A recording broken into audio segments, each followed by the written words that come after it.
নমস্কার, আমি তরুণ ঘোষ। ভিডিও শুরুতেই আমি বিএনপি নেত্রী খালেদা জিয়ার দ্রুত সুস্থতা কামনা করছি। তিনি এবং আওয়ামী লীগ নেত্রী শেখ হাসিনা দুজনেই প্রায় একই সঙ্গে জলে কাদায় মাঠে ঘাটে ঘুরে রাজনীতি শুরু করেছেন এবং নানান উত্থান পতনের মধ্যে দিয়ে তাদের জীবন গেছে। যেমন খালেদা জিয়া, তেমনি তার সমসাময়িক রাজনীতিবিদ আর শেখ হাসিনা দুজনেই অত্যন্ত লড়াকু, প্রতিভাবান এবং বাগ্মিতা আছে দুজনের, এটা স্বীকার করতেই হবে। তো ঈশ্বরের কাছে প্রার্থনা করি তিনি দ্রুত সুস্থ হয়ে যান, স্বাভাবিক জীবনে ফিরে আসুন এবং আবার রাজনৈতিক কর্মকাণ্ড তিনি শুরু করে দিন। আমাদের ভারতবর্ষের প্রধানমন্ত্রী তিনিও উদ্বেগ প্রকাশ করে তার সুস্থতা কামনা করে তিনি একটি বার্তা পাঠিয়েছেন। বার্তায় তিনি বলেছেন যে রাজনীতিতে বাংলাদেশের রাজনীতিতে খালেদা জিয়ার অবদান অনস্বীকার্য। তার অনেক অবদান রয়েছে বাংলাদেশ গঠনের পেছনে। এখন দরকার হলে ভারত সমস্ত রকম সাহায্য করতে প্রস্তুত।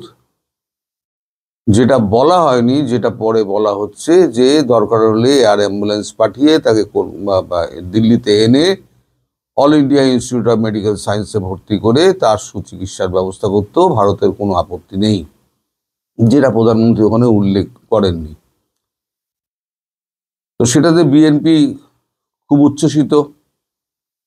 কিন্তু বিএনপি উচ্ছ্বসিত হলে কি হবে? আমাদের ডক্টর ইউনূস তিনি আবার দেখে দিয়েছেন ভারতবর্ষ হচ্ছে বাংলাদেশের চিরশত্রু। তার আগে তো উনি দেখেছিলেন কি বিডিআর হত্যার পেছনে ভারতের হাত রয়েছে।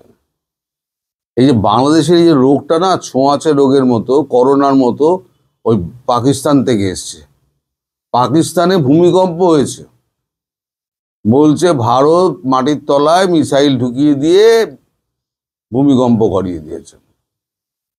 আর টলে পড়া পণ্ডিতরা যেরকম ভাষায় কথা বলে ওনারাও তাই বলছেন। কিন্তু মোহাম্মদ ইউনূস তো টলে পড়া মানুষ নন। একটা দেশে বিডিআর বিদ্রোহ হলো, সেটা করালো ভারতবর্ষ। দুনিয়ার কেউ মানবে? হাস্যকর একটা অভিযোগ। উনি যা যা করেন পৃথিবী এখন হাসে। একটা সময় ছিল যখন এই মোহাম্মদ ইউনূসকে একটা ইউনিভার্সিটি ডেকে পাঠানোর জন্য চিঠির পর চিঠি দিত। তারা মনে করতো ডক্টর ইউনূস যদি তাদের ইউনিভার্সিটিতে এসে একটা লেকচার দেন তারা ধন্য হয়ে যাবেন। এখন তারা দেশে ঢুকলে তারা দেখাও করতে আসেন না। নিজেকে এই পর্যায়ে উনি নামিয়ে এনেছেন। তো এটা কার জন্য হয়েছে? এটা ভারতবর্ষ করেছে? এটা তো ভারতবর্ষ করেনি। নাকি বলবেন এবার যে আমার এই সিদ্ধান্তের পেছনে ভারতবর্ষ দায়ী? এটাও বলে দিতে পারেন কোনদিন, যেমন পাকিস্তানিরা বলে। পাকিস্তানের সমস্ত পেছনে রা কে হাত দেখে, রা বলে না, রা। ইন্ডিয়া বলবে না, ইন্ডিয়া। রা কি সাজিশ হয়। এখন বাংলাদেশও তাই হয়েছে। যা কিছু হোক, কোনো গন্ডগোল হোক, কোনো ব্যক্তিকে মামলা দিয়ে তোলা হোক, আর রয়ের লোক বলে দেখে দাও। আর রয়ের প্ল্যানের অংশ হিসেবে বাংলাদেশে এটা হয়েছে, এটা দেখে দাও। এটা একটা অভ্যেসে পরিণত হয়ে গেছে।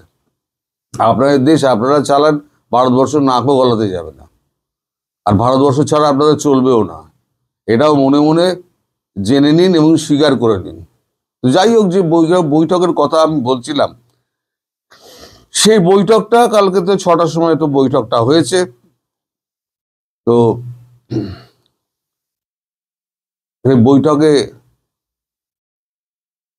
ডক্টর ইউনূস কিছু সুচিন্তিত মতামত ব্যক্ত করেছেন। মতামত মানে তার বার্তা হচ্ছে মানে একই সঙ্গে সেই বৈঠকে ক্যাবিনেট টেকনিক সেখানে আলোচনা হয় বিশেষ বৈঠকের পাশাপাশি, সাধারণত হয় না। মানে এতটাই জরুরি যে ক্যাবিনেট টেকনিক এবং আমরা বিশেষ বৈঠক, বিশেষ পরিস্থিতিতে বিশেষ বৈঠক, তিনটে নিয়েই আলোচনা হয়। সেখানে উনি বেগম জিয়ার সুস্থতা কামনা করেন, বলেন আমাদের অন্যদিকে ভাবার কিছু নেই। মানে চারিদিক পারিপার্শ্বিক পরিবেশে যা ঘটছে তাতে উনি বলছেন আমাদের অন্যদিকে কোনো ভাবার কিছু নেই, সব ঠিকঠাক আছে। আর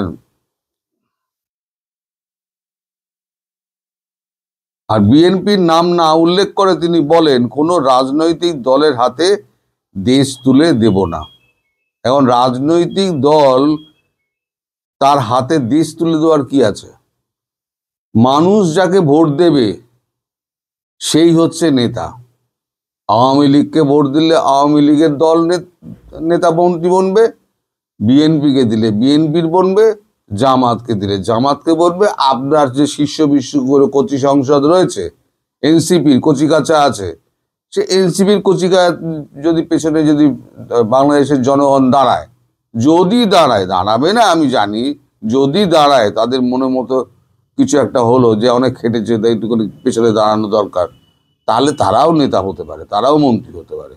সুতরাং কোনো রাজনৈতিক দলের হাতে দেশকে তুলে দেবো এগিয়ে মোয়া নাকি যে আপনি এর থেকে নিয়ে দেশটাকে ওর হাতে তুলে দিলেন? এই সমস্ত ভাঁড় বুকে যান আজকাল। আমাকে তো লোকে বলে আমি গাঁজা টাজা খাই।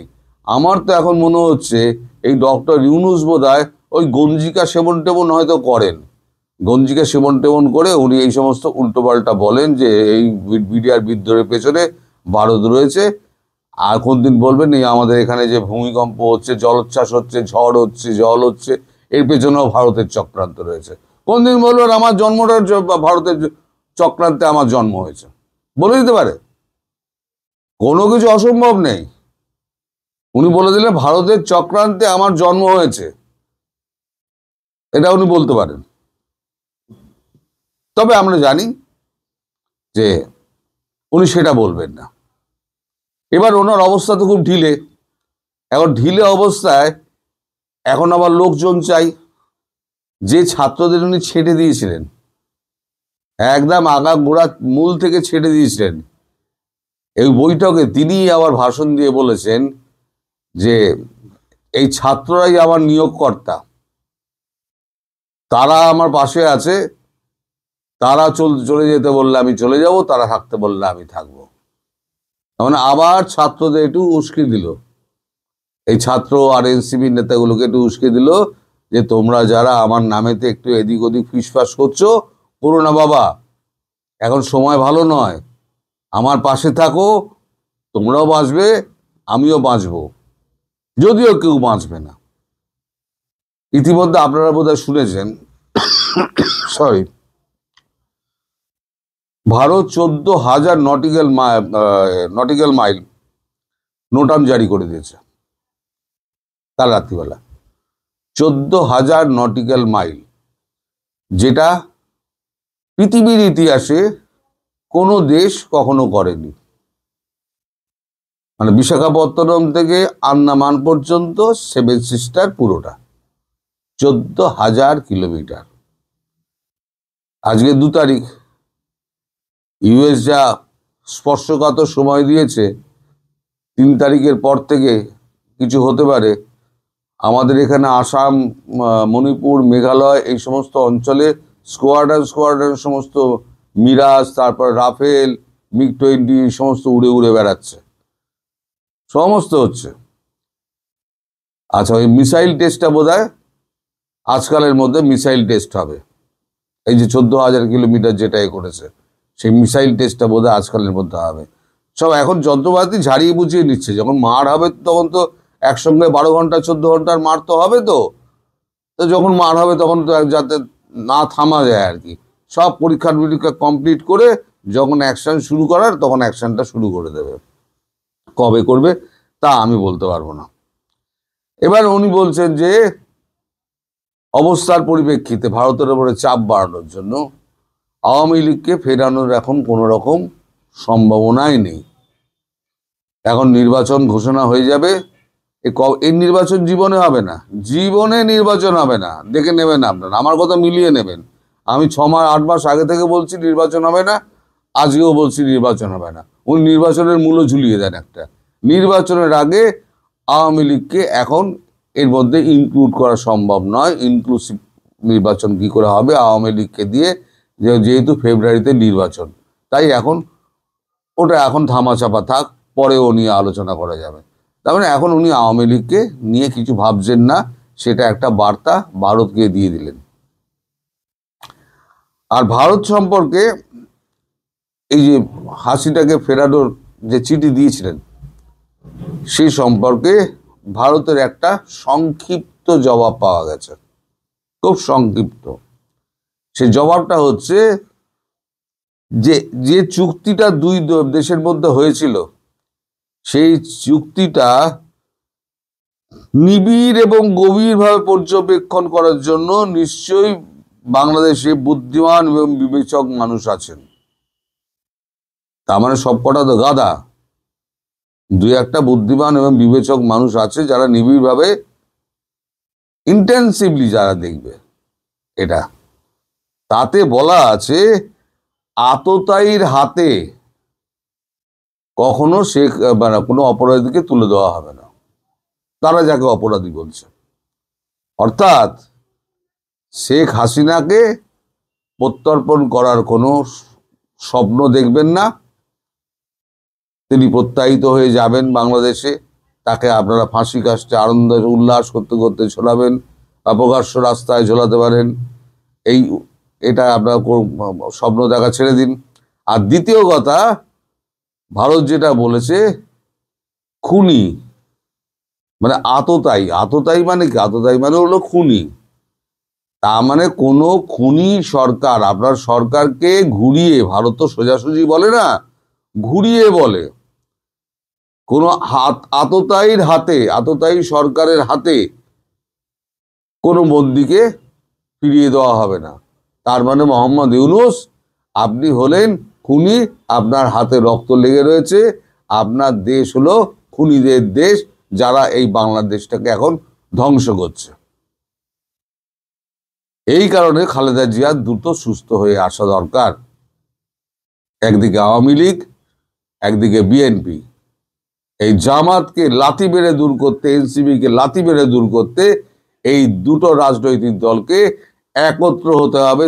তবে যদি এই মোহাম্মদ ইউনূসকে রাস্তায় নামিয়ে একদম কাপড় চোপড় লেংটি সহ খুলে ফেলে দেওয়া যায়। আমি এখনো বলছি, ওর যা অবস্থা হবে, ওর অত্যন্ত করুণ অবস্থা হবে। এখন নিজেই প্রাণের আশঙ্কা করছেন। আমেরিকা একটা বার্তা পাঠিয়েছেন, আমার প্রাণের আশঙ্কা আছে, আমার এখানে জায়গা বাংলাদেশ ছাড়তে হবে, একটা বার্তা পাঠিয়েছেন। সে খবরটা আমার কাছে এসছে, কিন্তু পাকাপাকি হয়নি। পাকাপাকি হলে আমি ভিডিও করব যে কি বার্তাটা উনি কার মারফত পাঠিয়েছেন। এটি খলিলের মারফত নাকি অন্য কোনো ট্রেসি অ্যান্ড জ্যাকবসনের মারফত উনি পাঠিয়েছেন, বার্তা উনি পাঠিয়েছেন। এবং তিনি যে মানে বিপদের মধ্যে রয়েছেন, তার প্রাণ সংশয় হতে পারে, এটা কিন্তু উনি আঁচ করতে পারছেন। তার কারণটা আমি জানি না, তার কি ব্যাখ্যা উনি দিয়েছেন তাও আমি জানি না। সেটা জানি আগে, জানলে পরে আমি কালকে নিশ্চয়ই, যদি কালকের মধ্যে জানতে পারি তাহলে কালকে, নইলে পরশু দিন এই নিয়ে ভিডিও করব। সবাই ভালো থাকবেন, সুস্থ থাকবেন, সাবধানে থাকবেন। 14,000 কিলোমিটারের নটিক্যাল মাইলের যে নোটাম জারি করেছে, সে ব্যাপারটা নিয়ে একটুখানি ভেবে আপনারা একটুখানি ভালো অবস্থানে থাকবেন, একটু মানে কি বলে, মানে অত্যন্ত সুরক্ষিত জায়গায় থাকবেন, এইটুকু আমার নিবেদন। সবাই ভালো থাকুন, সুস্থ থাকুন, আনন্দে থাকুন। সবাইকে ধন্যবাদ, নমস্কার।